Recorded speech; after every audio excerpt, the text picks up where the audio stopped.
बुधवार व्रत कथा। यह व्रत विद्या, बुद्धि, शिक्षा, वाणी दोष से मुक्ति और बुद्ध ग्रह शांति हेतु किया जाता है। एक साहूकार अपनी पत्नी को लेने ससुराल गया।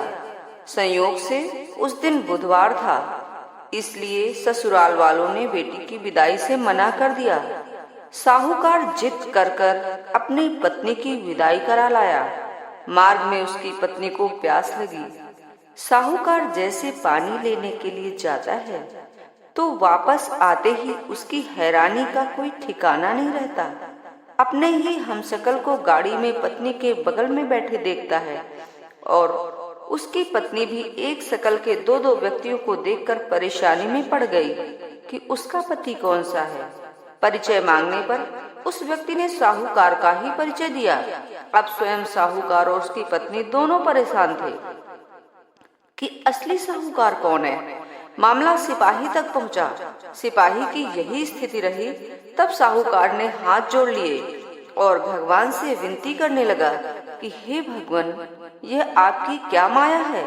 तभी आकाशवाणी हुई कि मूर्ख, याद कर, कुछ देर पहले ही तूने अपने सास ससुर की आज्ञा ना मानकर भगवान बुद्ध का अपमान किया और बुधवार के दिन अपनी पत्नी को लेकर चल पड़ा, जबकि तुझे इस दिन गमन नहीं करना चाहिए था।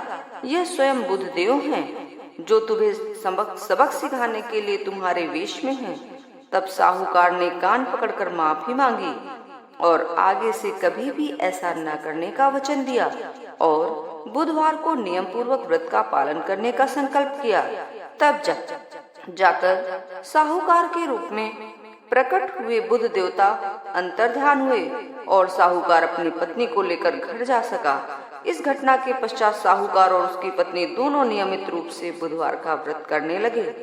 मान्यता है कि जो व्यक्ति इस कथा को सुनता है, कहता है, फिर पढ़ता है, उसे बुधवार के दिन यात्रा करने से किसी तरह का दोष नहीं लगता और समस्त सुखों की प्राप्ति होती है। बुद्ध ग्रह शांति और सर्व सुख के इच्छुक स्त्री पुरुष बुधवार के इस व्रत को कर सकते हैं। ज्ञान, बुद्धि, कार्य, व्यापार आदि में उन्नति के लिए भी बुधवार का व्रत बेहद शुभ और फलदायी माना जाता है। बुधवार के दिन बुद्ध देवता के साथ साथ भगवान गणेश जी की भी पूजा का विधान है। जय गणेश भगवान।